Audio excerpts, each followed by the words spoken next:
Hello and good morning, Brian. How are you doing today? I'm good. Nice to talk to you again. Absolutely. Well, I have to talk with you because, you continue to grow this atmosphere of information, and I am addicted to information. Well, that's wonderful. You are the reader we're looking for. How is it that you're able to uncover all of this stuff? Your nose must be in books, encyclopedias. It must be all over the web. You keep delivering each and every book. It's that is my day. I'm in books. I'm on the internet. I'm at the library. I look at their newspapers and magazines. People send us stuff. It's a cool job. I get to just curate all this stuff, and we're never going to run out of stuff to write about. As long as people are still wild and weird and wonderful and making things and breaking the law and inventing things, there's always going to be something to write about. And stuff that I've known about for years and just never even noticed. Oh, hey, that probably has an interesting origin story. In a very creative way, don't you find yourself saying, wow, I'm getting this information because I'm open to receive this information? It's almost like you're a portal. I do feel like that. Yeah, that's very, it does feel like that. Yeah, where I leave myself open to it because the ideas come I just kind of absorb information throughout my day. That'd be a good article. I'll notice something or I'll hear something or I'll see something on TV and I'll just write it down and file it away. I do feel like a portal. That's a very good way of putting it. Yeah. And this time around, there are games. Is it a truck name or is it a person's name? See how you envision we who are reading this book. I like to mix it up. Sometimes you need a short read, sometimes you need a long read, yeah.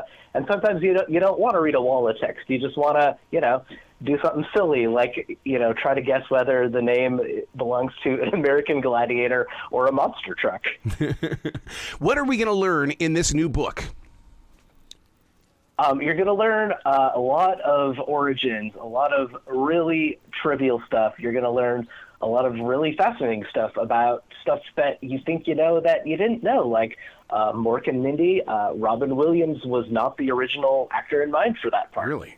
Which I kind of always thought, I grew up watching that show. We all loved Robin Williams. I thought that show was created for him because he was such a big deal comedian. But they wanted to create a space alien character for Happy Days because Star Wars was so big at the time. Yeah. And so they auditioned all these LA comics, and Richard Lewis almost got the part, but he couldn't figure out how to do an alien voice.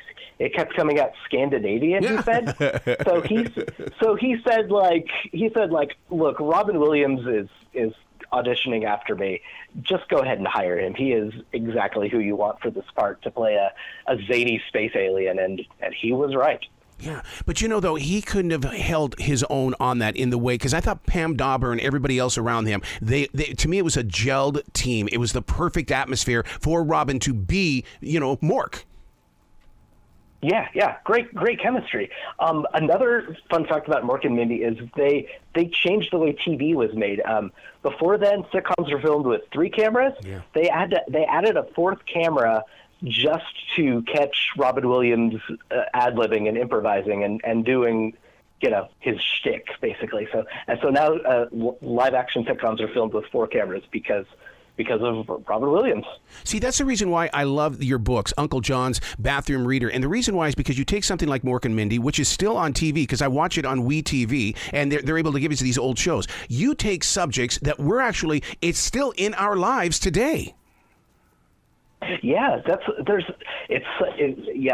our world fills out, more and more things come out. There's these things that are still around, just in the consciousness that we still don't know the full story of, and yeah.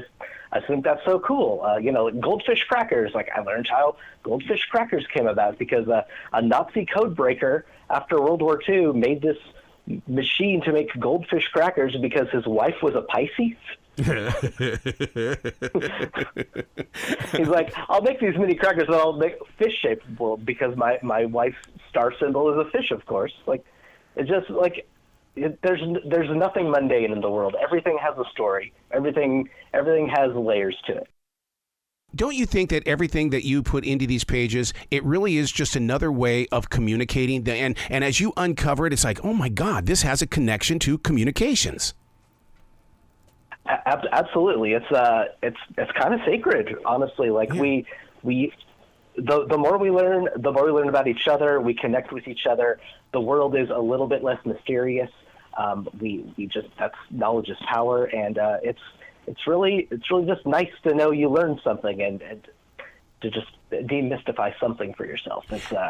And that's something we get to share with people. You're going to think this is really weird, Brian, but I've got the books and I put them in the bathrooms at the Essential Job, and I have a pin connected to it, and I ask people to sign the book after they've paged through the book, because I want to know how far they got into it. To me, that's part of I always see it as an invitation from you to do that.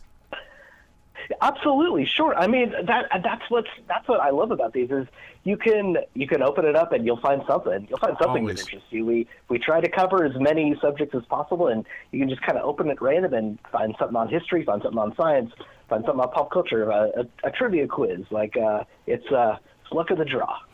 Is there anything that shocked you on this one? Did you pick something up going, holy cow, I had no clue? Just kind of like putting everything in perspective. I did a page on, I figured out how many sheets worth of toilet paper thick everything is. Like the Washington Monument is like 900,000 sheets of toilet paper tall. Like it just kind of putting it in that perspective just makes you realize, oh, that thing is both much taller than I thought it was, but also like oddly relatable, because like, oh, it's just that's a thing you have at your house.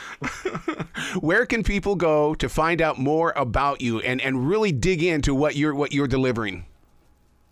Oh, we're at portablepress.com, and a lot of stuff on there. A lot of our older books you can get on there. We do a blog where we update that a lot about holidays and just kind of extra bonus bathroom reader content. And then the book is everywhere and anywhere. I love it. You've got an open door to always come back to the show, dude. Oh, well, thank you. It's great to be here. I love your show. Well, you be brilliant today, okay? Well, thank you so much. It's great to be here.